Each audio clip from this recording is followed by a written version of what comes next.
안녕하세요. 저는 너무나도 순수하고 아이 같은 시어머니를 두고 한 며느리로 살아가고 있는 대한민국의 여성입니다. 물론 제가 직접 모시고 살고 있지는 않지만 그 존재 자체로 특별한 시어머니가 있어서 저는 행복한 며느리라고 생각하고 있어요. 네, 맞아요. 저에게는 남들과는 조금 다른 특별한 시어머니가 있는데요. 다른 사람들이 봤을 땐 저희 시어머니를 보고 좀 놀라는 경우도 있고 혹은 안타까운 시선을 보내실 때도 있답니다. 그 이유는 저희 시어머니가 바로 지적장애를 가지고 있기 때문이에요. 그래서 남들과는 조금 다른 모습과 행동이 나올 때가 있지만 저는 그런 시어머니의 모습도 정말 사랑스럽답니다. 하지만 저희 시어머니에게는 큰 사연이 하나 있는데요. 그 사연을 오늘 한번 이야기해 볼까 합니다. 먼저 저와 남편은 같은 회사 사람으로 만났어요. 남편이 저보다 직장 선배로 먼저 있었고, 저는 2년 정도 뒤에 들어간 후배인데, 남편은 다른 사람들보다 좀 눈에 띄는 사람이었어요. 물론, 그건 제 눈 한정인데요. 제가 본 남편은 선배나 어른들을 공경할 줄 알았고, 남들 다 아는 직장 내 뒷담화 일절하지 않는 정말 바른 청년의 사나이였습니다. 술도 많이 마시지 않고 담배도 피지 않는 운동을 좋아하는 그런 듬직한 사람이었죠. 그래서 더 눈길이 갔었던 것 같아요. 당시 저희 또래에게서는 볼 수 없는 묵직함이라든지 바른 모습들이 많이 보였거든요. 정말 운명 같게도 남편도 본인과 성격이나 성향이 비슷한 저를 눈여겨보고 있었다고 하더군요. 나중에 연애를 하면서 들은 이야기인데 직장 안에서 조용히 자기 할 일 하면서 남들에게 피해 끼치지 않는 예의 있는 저한테 반해서 몇 번이나 제게 다가올 기회를 엿보고 있었다고 하더군요.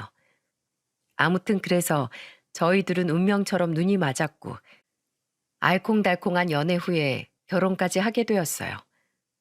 결혼하고 나서는 저는 남편에게 더 많은 감동을 받게 되었습니다. 아니, 정확하게 말하면 남편보단 시댁에, 더 구체적으로 말하자면 시아버지에게 감동을 정말 많이 받았어요. 남편은 저에게 연애를 하던 시절에 한 가지 말을 해줬던 게 있습니다. 있잖아. 실은 우리 엄마가 지적장애가 있으셔. 물론 엄청 심한 편은 아니고 의사소통도 잘 되고 일상생활도 어렵지 않으신 분인데 그래도 남들이랑은 좀 다른 점이 있어.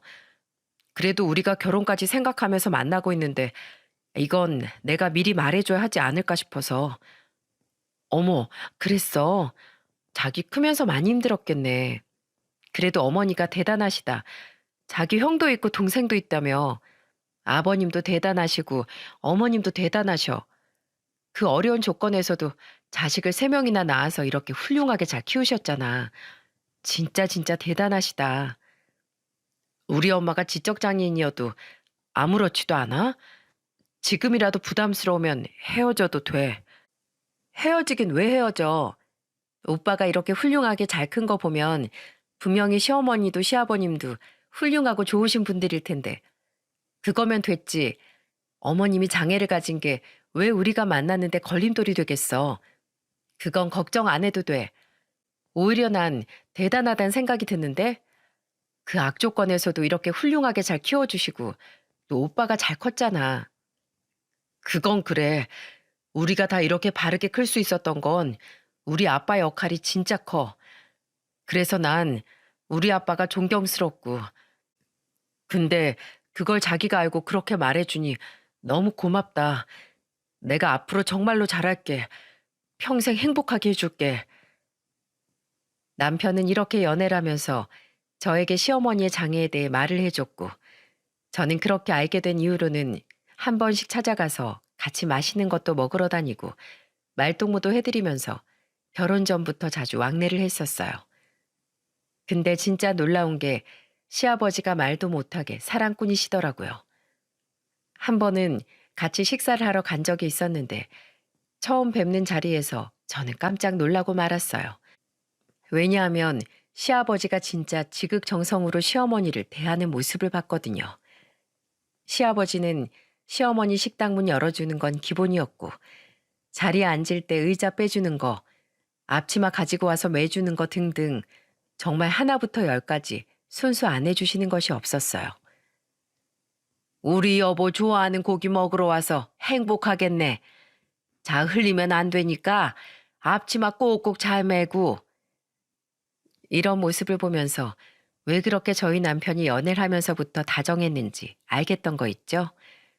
정말 사랑꾼이란 말로도 표현이 어려울 만큼 시아버지는 시어머니에 대한 사랑이 남달랐어요.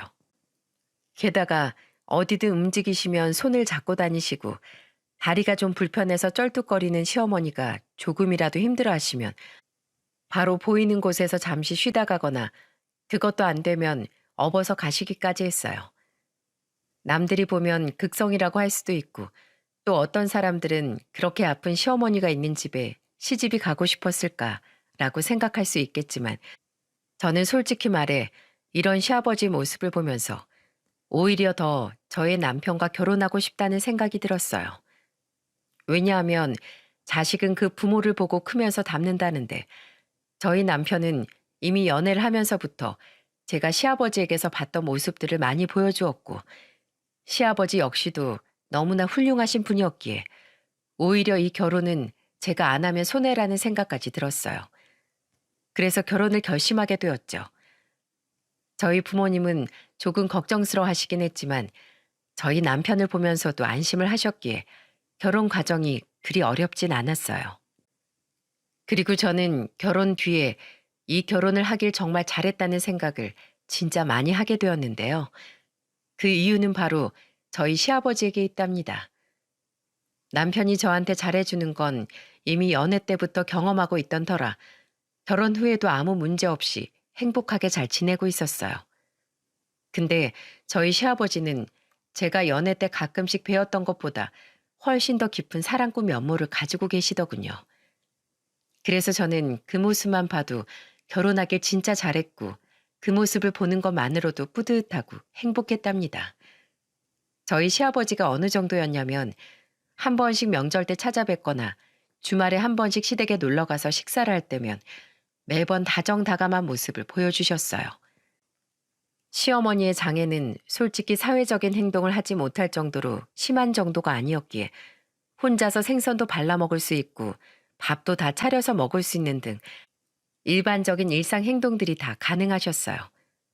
근데 그래도 저희 시아버지는 꼭 마누라 드세요. 아이고 가시가 있었어. 미안해 미안해. 내가 잘못했네. 자, 가시 이제 다 제거했으니까 다시 먹어봐. 아유, 우리 마누란 먹는 모습도 어쩜 이렇게 예쁠까? 라고 하시면서 주변 사람들 닭살을 돋게 만드셨죠. 그것뿐만이 아니었어요.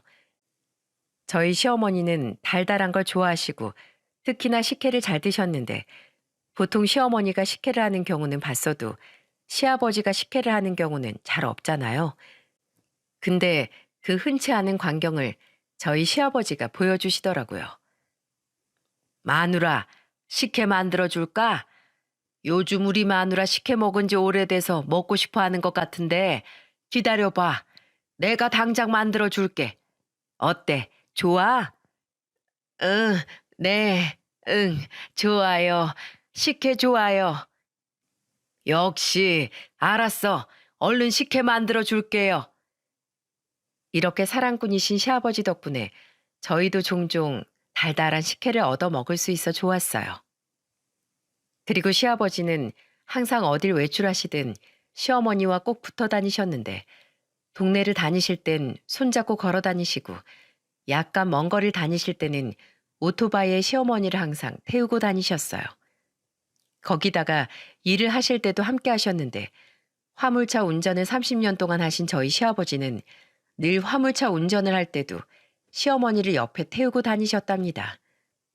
저는 늘 TV에서만 보던 그 천사 같은 남편을 실제로 볼 수 있는 게 매번 신기했어요. 언제 한 번은 제가 시아버지에게 크게 감동을 받은 날도 있었는데요. 시아버지가 한 번은 저희 부부와 함께 동네 마실을 나가 살살 걷고 있는데, 그때도 시어머니와 손을 잡고 걷고 계셨어요. 저희 부부도 뒤에서 손잡고 걸으며 그 모습을 뿌듯하게 보고 있었고요. 근데 갑자기 다리가 불편하신 시어머니가 헛발질을 했는지 확 넘어지려고 하시더라고요. 저희는 놀라서 뛰어가려고 했는데 그 찰나에 시어머니는 결국 넘어지고 말았어요. 하지만 다행히 전혀 다치지 않으셨답니다. 왜냐하면 시아버지가 순간 넘어지는 시어머니를 붙잡으면서 자신이 그 밑으로 대신 넘어지면서 시어머니는 시아버지를 깔고 그 위에 넘어지도록 하셨거든요. 덕분에 저희 시어머니는 타박상 하나 없었지만 시아버지는 순간 심하게 바닥에 살이 쏠리는 바람에 팔꿈치랑 어깨 부분이 많이 다치셨어요. 다행히 뼈가 다치지 않긴 했지만 그래도 그때 시아버지는 자신의 몸은 안중에도 없었어요. 당신 괜찮아? 저기 돌 있는데 못 봤지? 아유, 우리 마누라 놀랐겠다. 어디 봐봐. 다친 데 없나 보자. 얼른. 아버님, 어머님은 다친 데 없으세요. 오히려 아버님이 지금 너무 많이 다치셨는데 괜찮으세요? 지금 살이 너무 까져서 피가 많이 나요. 얼른 아버님 치료하러 가요. 아, 난 괜찮다. 난 괜찮으니까 얼른 니네 시애미 좀 더 봐드려라. 혹시 모르니까 여기저기 잘 봐야 돼. 시아버지는 이렇게 늘 시어머니만 챙기기 바쁘신 분이었죠.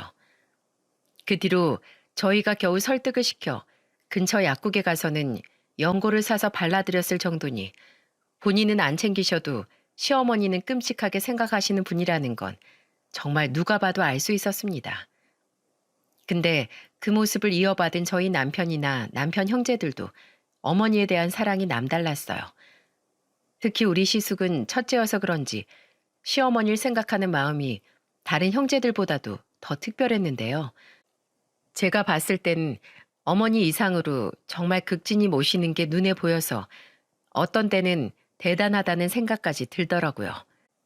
시숙도 시아버지와 마찬가지로 늘 시댁에서 모이면 시어머니가 좋아하는 음식들을 손수 만들어 가기도 하고 아니면 사가기도 하면서 시어머니 먼저 챙겼고 시아버지가 좀 피곤해 하시면 본인이 나가서 시어머니와 팔짱을 끼고서는 산책도 하고 맛있는 것도 먹으러 다니면서 그렇게 자식 노릇을 톡톡히 했죠. 근데 그 모습은 그냥 만들어진 게 아니었어요.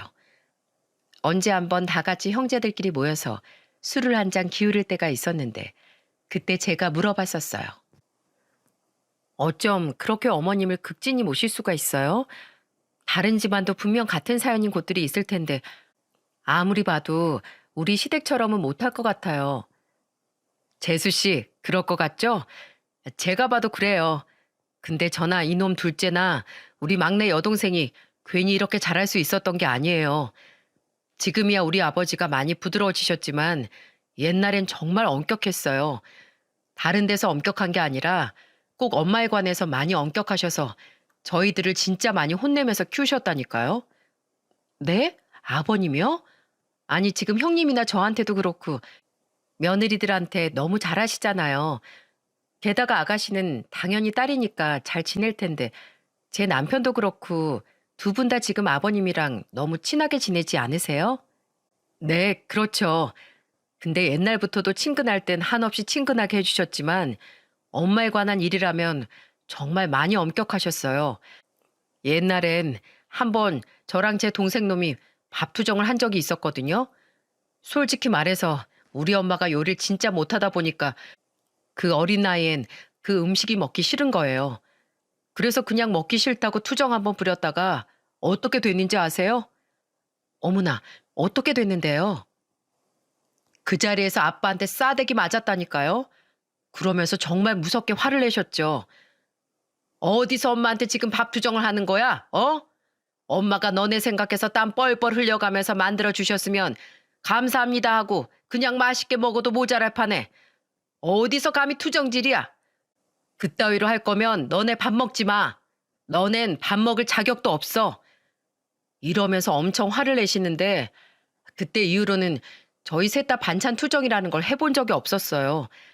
그래서 지금도 저흰 뭘 가져다 주든 그냥 다 잘 먹는 거예요. 어머나, 그러셨었구나. 진짜 우리 아버님은 어머님 사랑이 대단하시네요. 저는 시숙에게 이야기를 들으면서 너무나 흥미롭고 재미있었어요. 시아버지는 예나 지금이나 그 사랑꾼 면모가 변함없으신 게 놀랍기도 했었고요. 근데 또 거기에서 이야기가 끝이 아니었죠. 아유, 뭐 그것만 있겠어요? 옛날에 우리 셋 다 어릴 땐 동네 친구들이 많이 놀렸어요. 우리 엄마 바보라고. 그래서 우리도 바보 아니냐고 그렇게 놀려대길래 한 번은 그게 너무 창피할 때가 있었어요. 엄마가 그냥 부끄럽고 우리 엄마가 아니었으면 좋겠고. 근데 그때도 아빠가 저희 셋한테 막 호통을 치면서 그러셨죠. 야, 니네 엄마가 있기 때문에 니네도 있는 거야. 너희들이 감히 낳아주고 키워주는 애 모르고 엄마를 창피해? 어? 그깟 일로 집에 들어와서 울긴 왜 울어? 당당하게 말해. 우리 엄마가 있어서 우리도 태어날 수 있었던 거라고. 왜 니네 엄마를 너희가 창피해? 그럴 거면 너희 이 집 나가. 아유, 그날은 아빠가 진짜로 우리 셋한테 화가 많이 나서 막 소리 지르면서 집 나가라고 짐을 싸는데 그때 저희가 겁먹고서는 진짜 싹싹 빌었다니까요. 얼마나 울면서 셋이 빌어대는지 그때 기억은 아직도 못 잊어요. 그래서 우리 셋이서 모이면 한 번씩 그때 이야기도 하고 그래요. 저는 이 이야기를 들으면서 시아버지도 시어머니도 그리고 이 삼남매도 얼마나 힘들고 모진 시간을 견뎌왔을까 싶은 생각이 들어 마음이 많이 아팠어요. 근데 그래도 그 추억이 있었기 때문에 지금의 삼남매도 시아버지와 시어머니도 계시는 것이기에 저는 다행이라는 생각도 한편으론 들었답니다. 그렇게 시숙의 이야기를 듣고 나서는 저는 더더욱 시아버지가 존경스러웠어요. 그래서 일부러 더 시아버지에게 잘해드리려고 하고 두 분이서 좋은 추억도 많이 만드실 수 있도록 여행도 함께 가곤 했어요. 나중에 시아버지에게도 왜 그렇게 어머니께 잘하는지 여쭤보니 그 속사정을 다 말씀해 주시더라고요. 근데 그 속사정마저도 얼마나 아름다운지 몰라요. 네 시엠이랑 난 원래 한 동네에 살았어. 근데 그 동네에서도 내 집이 제일 가난했었거든. 덕분에 난 어딜 가도 놀림받고 어딜 가든 밥 얻어먹으면서 그렇게 어렵게 살아야 했지. 근데 그때 너희 시애미를 만난 거야. 우리 마누라 집은 그때 우리 동네에선 또 최고로 잘 사는 동네였어. 사람이 좀 장애가 있어서 정상적이진 않아도 늘 옷도 예쁘게 입고 다니고 공주처럼 하고 다니는 게 참 예뻤지. 근데 이 사람은 생긴 것만 예쁜 게 아니었어. 동네에서 같이 자라면서 늘 이 사람은 바보라고 놀림받고 난 돈이 없는 거지라고 놀림을 받고 살았는데 어느 날부턴가 이 사람이 좀 크더니 나한테 자꾸만 돈을 주는 거야.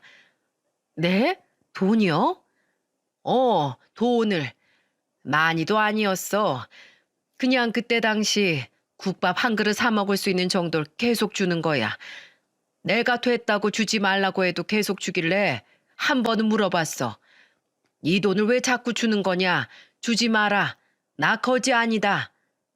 근데 그때 이 사람이 뭐라고 하는 줄 알아? 뭐라고 하셨는데요? 오빠 거지 아니야. 오빠는 거지 아니야. 그렇게 말을 하더니만 그 뒤엔 또 밥 먹어. 굶으면 아파. 굶으면 감기 걸려. 라고 말을 하는 게 아니겠어? 그 말을 듣는데 진짜 눈물이 펑펑 쏟아지더라고.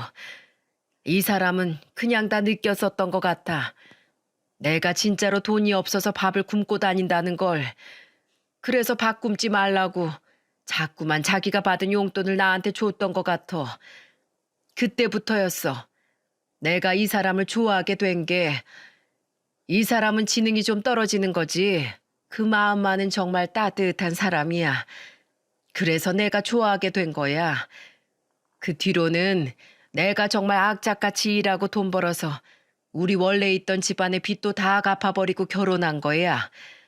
이 사람이 우리 집 가난 때문에 힘들어지면 안 되니까 그것부터 다 해결하고 그 뒤에 바로 청혼했지.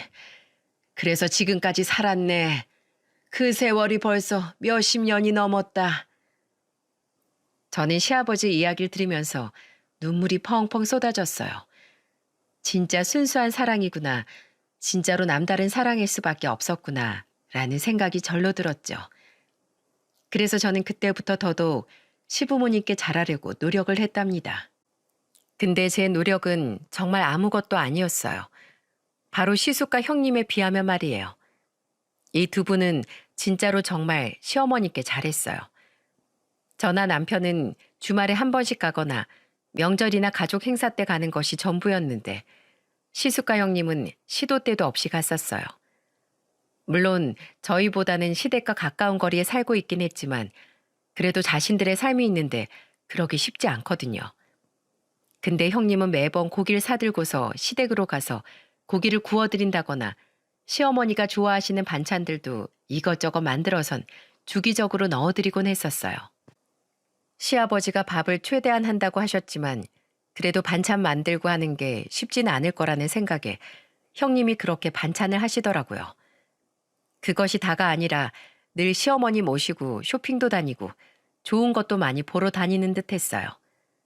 그런 모습을 보면서 저는 시숙도 대단하지만 핏줄 하나 안 섞인 형님이 더 대단하다는 생각이 들었죠. 그래서 제가 너무 대단하다는 생각이 들어 형님한테 물어본 적도 있었어요. 형님, 어쩜 그렇게 시어머니한테 잘하세요? 저도 잘한다고 노력하는데 진짜 형님처럼은 못할 거예요. 형님은 핏줄도 안 섞인 남남인데 어떻게 그렇게 잘하실 수 있는 건지 전 진짜 신기하고 대단하다는 생각이 들어요. 동서, 그렇게 생각하지 마. 핏줄은 안 섞였어도 그래도 우리 엄마잖아. 시부모님도 내 부모인데 내가 잘하는 건 당연한 거지. 그리고 난 이제 시아버님 짐도 좀 덜어드리고 싶어. 그동안 많이 고생하셨으니까 이젠 우리 자식들이 그 짐도 덜어드리면서 잘해드려야지. 그래서 그게 뭐 대단하거나 존경받을 만한 일은 아닌 것 같아. 그냥 우리 할 일을 하는 것뿐이지.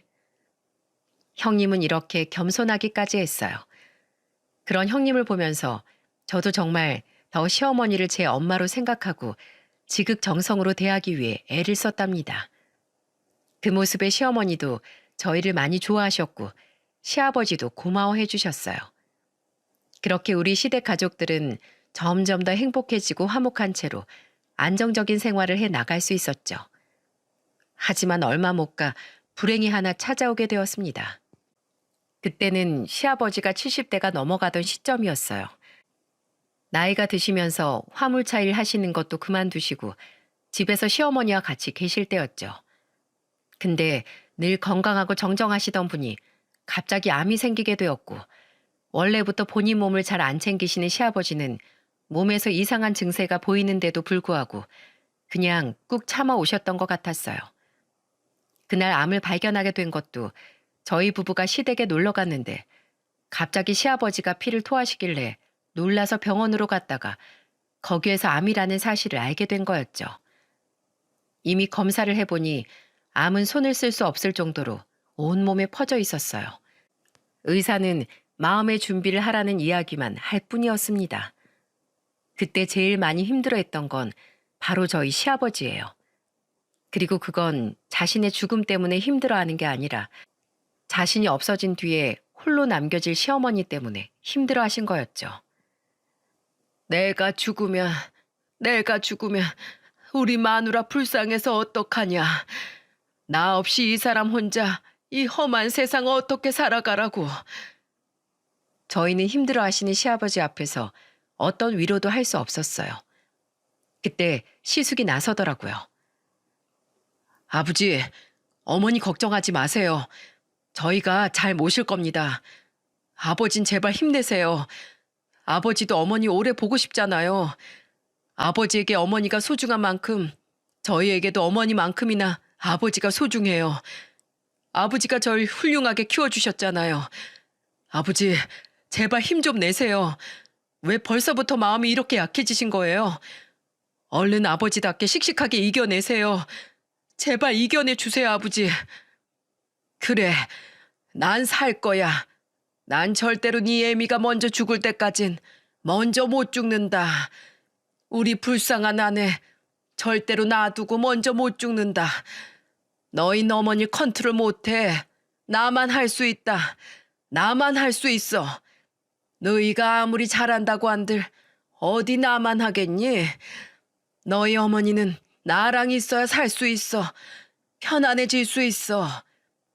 그래요, 아버지. 그렇게 힘내주세요. 시숙은 울면서 대답을 했고 그 모습을 다 지켜보고 있던 저희 남은 형제들도 눈물을 쏟을 수밖에 없었습니다. 그렇게 시아버지는 바로 병원으로 입원을 해서 조금이라도 연명을 하기 위해 애를 썼어요. 그 사이에 시숙과 형님은 거의 병원에서 살다시피 하셨어요. 시어머니가 시아버지의 모습을 보곤 너무 놀라워하실 것 같아 저희가 모시고 있었고 시숙과 형님은 시아버지를 돌보고 있었죠.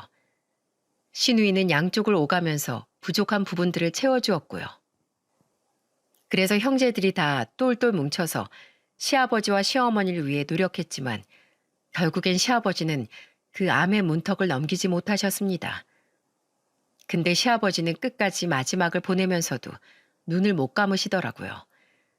시아버지의 마지막이 가까웠을 때 저희는 시어머니를 아버님께 모셔다 드렸는데 그때 시아버지가 시어머니를 보면서 이렇게 마지막 인사를 하시더군요. 할멈, 여보, 어찌해야 할까? 내가 없으면 못 살 텐데, 내가 없으면 힘들 텐데, 내가 없으면 매일 날 찾을 텐데, 이걸 어찌해야 할까? 어떻게 해야 할까? 우리 불쌍한 마누라, 내 마누라. 시아버지는 죽음이 다가오는 그 순간에도 편하게 눈을 못 감으시고 한참을 몸을 부르르 떠는 듯이 힘겨워하셨어요. 그때 시아버지를 보면서 저희 시어머니가 말씀을 하시더군요. 나 괜찮아. 여보, 나 괜찮아요. 편하게 눈 감아요. 우리 또 봐요. 우리 꼭 봐요. 시어머니는 아파하는 시아버지의 모습을 보면서 눈물이 나는지 펑펑 울면서 그 말씀을 하셨어요. 그 말을 들으면서 저희도 울고 시아버지도 울었습니다. 하지만 시아버지는 울면서도 그 말이 위안이 되셨던 것 같아요. 그제서야 눈을 편하게 감으셨거든요. 그 마지막 임종을 지켜보는데 온 가족이 힘들어하고 마음 아파했습니다. 다시는 겪고 싶지 않은 이별이었어요. 그 뒤로 시어머니는 시아버지가 항상 있다가 없어지니 한동안 많이 힘들어하셨어요. 갑자기 막 아이처럼 울기도 하시고 아버님이 보고 싶다고 막 소리 지르며 울기도 하셨죠. 당시에는 저희 형제들 다 상황이 안 돼 한 달씩 번갈아 가면서 시어머니를 모시고 있었는데 그 덕에 저희 모두가 다 시어머니가 힘들어하시는 모습을 볼 수 있었어요. 그러다 시숙이 안 되겠는지 결단을 하더라고요. 그건 바로 본인들이 시어머니를 완전히 모시고 사는 거였죠. 지금처럼 이렇게 돌아가면서 시어머니를 모시면 더더욱 어머님이 안정이 안 되실 것 같아 시숙이 총대를 맨 듯했어요. 저희 집이나 시누이 집에서 모시고 싶었지만 저희 부부는 다 맞벌이를 하고 있어서 시어머니를 모실 수가 없었답니다. 대신에 시숙네는 형님이 일을 쉬고 있었기에 모실 수가 있었죠. 다만 방이 없어서 시숙이 아예 방 하나가 더 있는 곳으로 이사를 가면서부터 본격적으로 시어머니를 모시고 살게 되었죠. 그 뒤로 시어머니는 점점 안정을 취해 가시는 듯 했어요. 한 번씩 저희 부부가 시어머니를 보러 형님네를 찾아가면 시어머니가 밝은 모습으로 계셨거든요. 어머님, 좋으세요? 형님이랑 지내니까 좋으세요? 응, 좋아, 좋아. 형님, 고생이 많으세요. 아니야, 내가 더 열심히 돌봐야지. 어머님은 내 어머니나 마찬가지야. 동서도 알다시피 우리 어머니 일찍 돌아가셨잖아. 우리 어머니 같고 돌아가신 아버님 생각하면 내가 이렇게 한시라도 가만히 있을 수가 없어. 동서는 가끔 이렇게 들려줘. 그렇게 형님은 시어머니를 지극정성으로 잘 모셨고 저희 온 가족은 다들 안심하면서 시어머니를 맡길 수 있었어요. 그 시간이 장장 3년이었고 3년 동안에 아무 탈 없이 시어머니도 그렇고 모든 가족들이 다 잘 지내고 있었습니다. 아니, 그런 줄만 알았어요. 제가 한번 형님 집에 예고 없이 찾아간 적이 있었습니다. 그때는 제가 마음먹고 가려고 했던 게 아니라 근처에 일보러 갔다가 시간이 남아 어머님을 보러 갔던 거였어요. 가기 전에 그래도 말은 해야 할 것 같아 형님에게 전화를 걸었는데 어쩐 일인지 형님한테 2통 정도 전화했는데 안 받더라고요. 그래서 바쁜가 보다 하고 그냥 바로 형님네로 갔죠. 근데 거기에서 저는 경악할 만한 광경을 목격하고 말았습니다. 대문을 열고 그 집에 들어갔는데 여름이라 그런지 현관도 대문도 다 열려져 있더라고요. 형님네는 단독주택에 살고 있었기에 대문과 마당 현관이 이렇게 따로 분리가 되어져 있었어요. 그리고 저는 그 열려져 있는 문들을 다 열고는 형님네로 들어갔죠. 근데 집 안으로 들어가자마자 보이는 광경에 저는 깜짝 놀라고 말았습니다. 왜냐하면 시어머니가 무릎을 꿇고 땀을 뻘뻘 흘리면서 걸레질을 하고 있었거든요. 근데 청소야 같이 사는 사람으로서 할 수 있는 거니까 저는 그럴 수 있다고 생각했어요. 근데 제가 놀란 건 그게 아니었어요. 거의 반 나시를 입고 있는 시어머니의 팔 쪽에 멍이 심하게 들어 있었고 저는 거기에서 놀라고 말았죠. 어머니, 어머니, 왔니? 왔어? 어머니, 아니 왜 걸레질을 하세요? 다리도 안 좋으시면서. 그리고 팔에 멍은 다 뭐예요? 아니, 이 팔로 청소는 왜 하고 계세요? 저는 속상하고 놀란 마음으로 물어봤는데 그 뒤로 들려오는 소리가 더 저를 놀랍게 만들었습니다. 시켰어. 네? 누가요? 누가 어머님께 이런 걸 시켜요? 저는 도대체 누가 시켰나 정말로 궁금한 마음에 물었어요. 그 순간 형님이 들어왔고 형님은 약간 놀란 듯하면서 저를 쳐다보시더군요. 어머, 동서, 언제 왔어?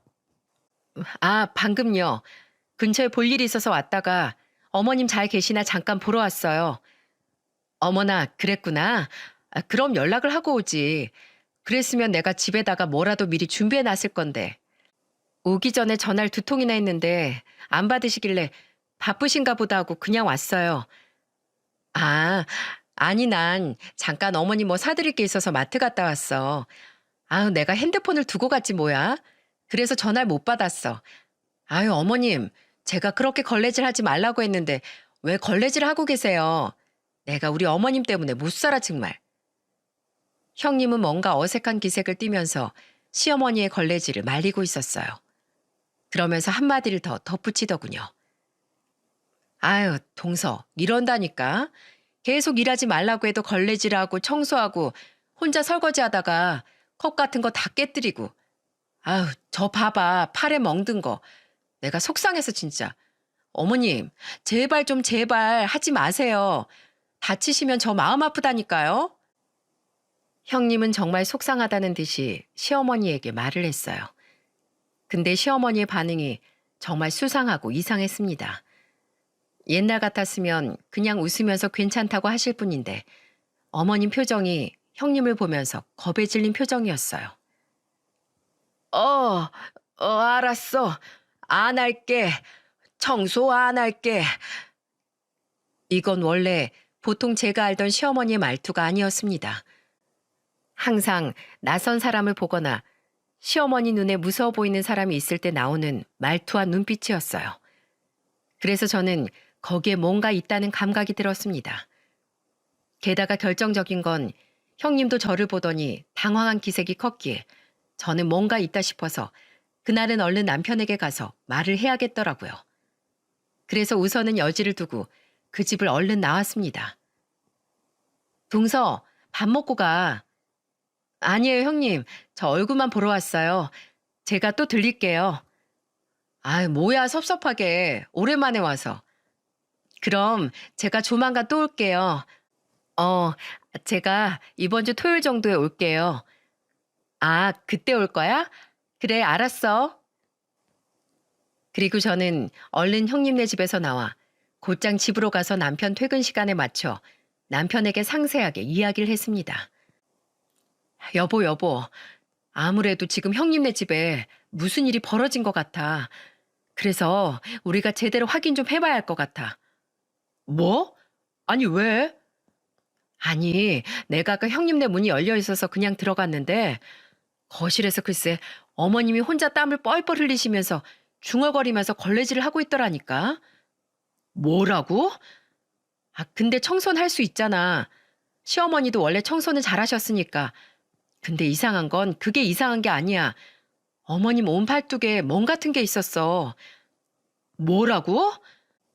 형님 말로는 어머님이 자진해서 해서 이렇게 하면서 다쳤다고 하는데 내가 봤을 때 그렇게 해서 상처난 게 아닌 것 같아. 분명히 뭔가가 있어. 진짜야? 여보 알았어. 형한테 전화해 봐야겠어. 안 돼. 여보 하지 마. 우리가 먼저 알아보자. 요즘 TV 같은 거 보면 몰래 소형 카메라 달아서 확인해 보잖아. 이렇게 대놓고 알아봐선 제대로 알 수가 없으니까 우리가 몰래 지켜보자고. 우선은 우리 쪽에서 알아서 조용히 알아보는 게 맞을 것 같아. 뭐? 아, 그런 건 어디서 구하는데? 아이, 답답한 양반아. 인터넷에 치면 다 나오는데 그걸 모르고 있어? 그래, 알았어. 만약에 형수가 우리 어머니한테 조금이라도 손찌검했다고 하면 나 그냥 가만히 안 놔둬. 알았어? 도대체 무슨 일이 벌어지고 있는 거야? 나도 마찬가지야. 근데 우리가 오해한 거일 수도 있으니까 한번 잘 확인해 보자. 저와 남편은 떨리는 마음을 다잡고 약속된 토요일에 형님 집에 찾아갔습니다. 그리고 미리 구입한 소형 카메라를 저희 집에 직접 설치해 보면서 미리 설치하는 연습까지 해보고는 갔어요. 당시 시숙은 해외 장기 출장을 하고 있었기에 집엔 없는 상태였고요. 그래서 우리끼리 감행을 했고 저는 일단은 집에 카메라를 설치하기 위해 형님을 집 밖으로 유인하도록 했어요. 대신에 남편이 저희 형님을 유인하고 제가 시어머니를 돌보면서 카메라를 설치하기로 했답니다. 형수님, 제가 형수님 너무 고생하시니까 백화점에서 구두 하나 사드릴게요. 안 그래도 진작에 좀 사드려야지 했는데 너무 늦었네요. 이 사람은 오늘 더위를 너무 많이 타서 집에 있으라고 하고 저랑 형수 둘이서 얼른 나갔다 오죠. 어머, 정말? 그럼 어머님은 우리 집사람 있잖아요. 제가 이 앞에 백화점 가서 구두 쏩니다. 구두 쏴요. 진짜요, 서방님? 어머님, 저 서방님이 구두 사준대요. 형님은 진심으로 기뻐하며 시어머니에게 자랑까지 하더라고요. 형님, 어머님은 제가 잘 모실 테니까 편안히 다녀오세요. 저는 형님이 남편과 나가자마자 얼른 몰래 초소형 카메라를 설치했습니다. 그리고 카메라를 설치한 다음 거실에 혼자 앉아있는 시어머니에게 다가가 얼른 물었어요. 어머님, 형님이 몸 이렇게 하신 거 맞으시죠? 저한텐 다 말해도 되니까 얼른 말씀해 보세요. 시어머니는 저의 물음에 한참 망설이는 듯 하다가 대답을 하셨어요. 아니야. 어머님, 저 어머니 며느리예요. 잘못된 거 바로 잡아야 해요. 만약에 돌아가신 아버님이 이 모습을 보신다면 얼마나 마음 아파하시겠어요. 제가 잡아드릴게요. 저 어느 정도 다 예상하고 있으니까 얼른 말씀해 보세요. 제가 어머님께 재촉하면서 말씀드렸더니 아무 말도 못 하셨어요. 그러면서 땀은 갑자기 또 뻘뻘 흘리시더군요. 저는 어머님에게 시간이 필요한가 보다 싶어 기다려드렸고 어머님은 말없이 창밖을 보셨습니다. 지금 생각해보면 어머님은 마지막까지도 형제들이 싸우는 꼴을 보고 싶어 하시지 않았던 것 같아요. 그래서 말을 할까 말까 고민을 많이 하셨던 것 같아요. 분란을 일으키고 싶지 않아 말을 아끼려는 듯 했죠.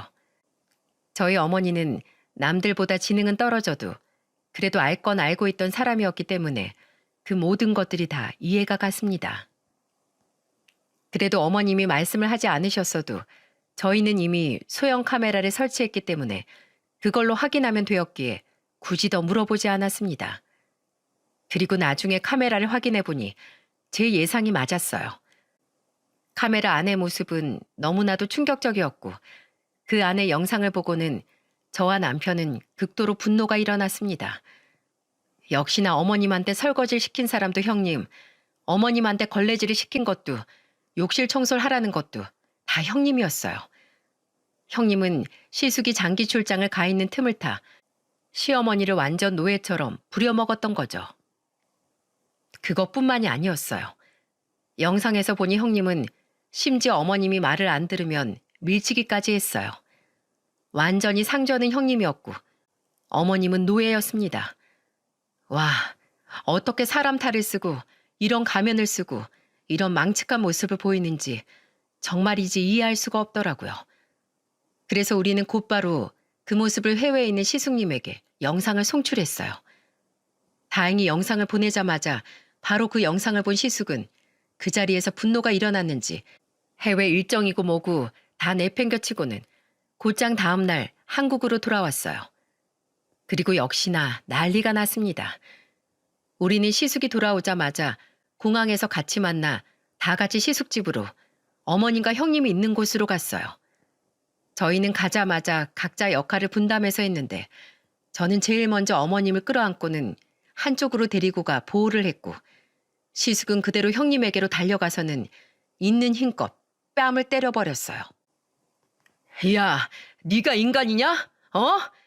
너 우리 엄마한테 도대체 무슨 짓을 한 거야? 너 이리 와. 내가 너 가만 안 둬. 내가 너 반드시 끝장내버리고 말 거니까 당장 이리 와. 그 후로는 개패듯이 두들겨 패려고 했는데 그때 시숙이 완전히 이성을 잃어버린 상태였기에 아마 남편이 말리지 않았더라면 큰 불상사가 일어났을 거예요. 형, 때리지 마. 저 여자는 때릴 가치도 없어. 형도 문제야. 엄마를 모셔가기로 했으면 잘 모셔야지. 이런 여자한테 엄마를 맡겨? 야, 넌 대체 언제부터 이랬어? 너 언제부터 우리 엄마한테 그런 거냐고? 어?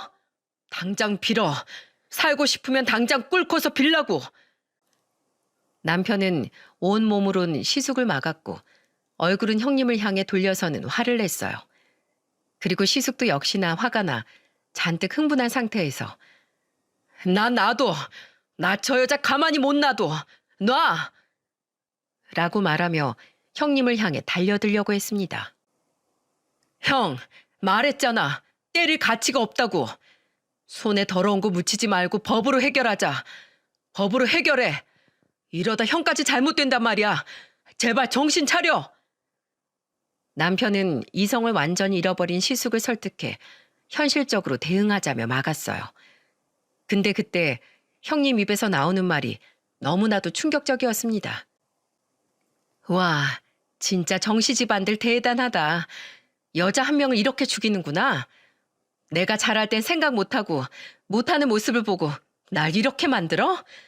너네들이 너희 엄마 모셔봐. 얼마나 사람이 미쳐버리는 줄 알아? 하루 종일 지적장애 있는 사람하고 같이 있어봐라. 안 미치나? 그리고 억울했어. 왜 내가 이딴 삶을 살아야 하는지. 그래서 그거 좀 보상받아 보려고 일이라도 좀 시켰다. 그게 뭐 잘못이야? 내가 진짜 얼마나 답답했는데. 애도 이런 애가 없어. 진짜 사람 아주 미치게 만든다고. 뭐라고요?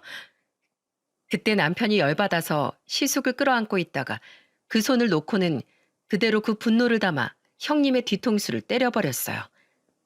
거기에 흥분한 형님은 또다시 날뛰기 시작했죠. 너네 진짜 내가 신고할 거야. 신고한다고. 되려 적반하장으로 우릴 신고하겠다고 나서는 형님을 보면서 시숙이 말을 했습니다. 야, 신고하든 말든 그건 너 알아서 할 일이고 너야말로 각오해. 내가 너 가만히 안 둬. 시숙의 분노는 극에 달했어요.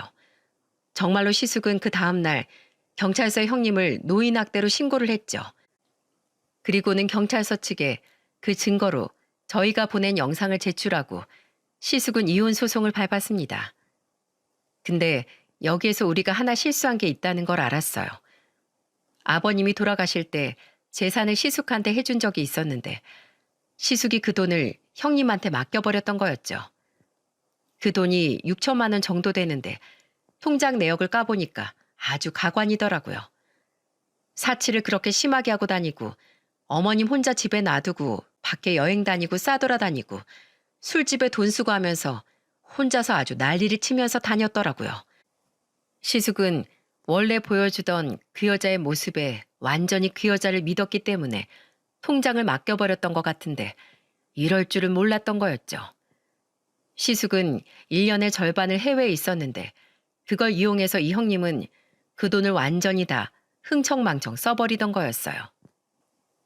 그 모든 걸 다 알게 된 시숙은 본인 가슴을 치면서 그 자리에서 펑펑 울었어요. 그리고는 그때 어머님을 우리가 모시고 있었는데 시숙은 저희 집으로 찾아와서는 어머님 앞에 무릎 꿇고 울면서 사죄를 했어요. 엄마, 미안해요. 죄송해요. 이 못난 아들 용서하지 마세요. 얼마나 힘드셨어요. 얼마나 무서우셨어요. 얼마나 제가 원망스러우셨어요. 시숙이 펑펑 울면서 시어머니에게 말을 했고 시어머니는 그 진심이 마음으로 다 느껴졌는지 덩달아 우셨습니다. 그리고는 딱 하나의 행동을 하시더라고요. 그건 바로 시숙을 그대로 안아주는 거였어요. 시어머니는 시숙을 그대로 안더니 등을 톡톡 두들겨주면서 말씀하셨습니다. 괜찮아. 엄마 괜찮아. 울지 마. 아들 울지 마.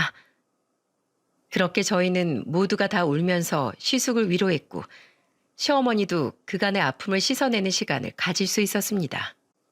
시숙은 그렇게 시어머니에게 용서를 구하고 형님 그 여자와는 이혼한 다음 바로 회사를 그만두고 어머님을 모시기 위해 강원도 조용한 마을로 이사를 갔어요.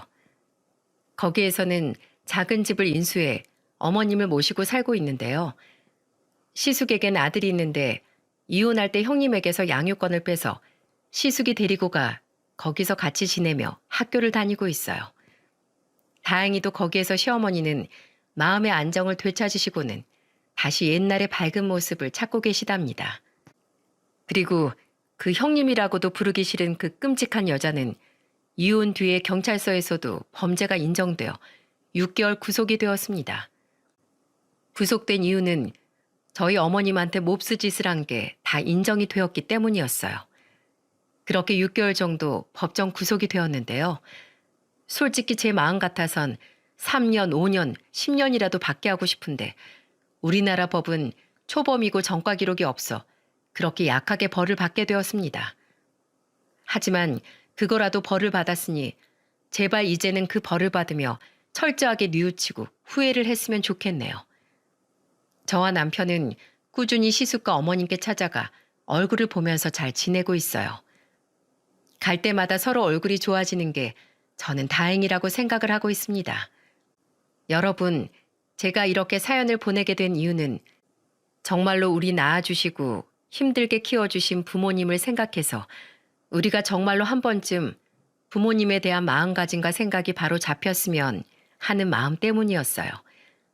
또 힘들게 우리 자식들을 키워주신 부모님들을 항상 챙겨드리고 일주일에 한두 번이라도 안부 전화 해보시는 게 어떨까 하는 저의 바람을 이야기해드리고 싶어 사연을 보내게 되었고 여러분은 부디 저희 시댁처럼 그런 일이 없도록 잘 살았으면 하는 마음에 사연을 보내게 되었네요.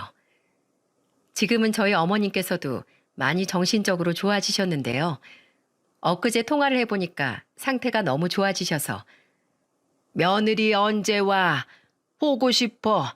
며느리 보고 싶어. 라고 말씀하셨는데 얼마나 기분이 좋았는지 모릅니다. 앞으로 우리 시어머니는 제가 끝까지 챙겨드리고 며느리로서 역할을 더 잘할 거예요. 조금 있으면 추석이 다가오는데 어머님이랑 같이 맛있는 음식도 만들어 먹고 싶네요.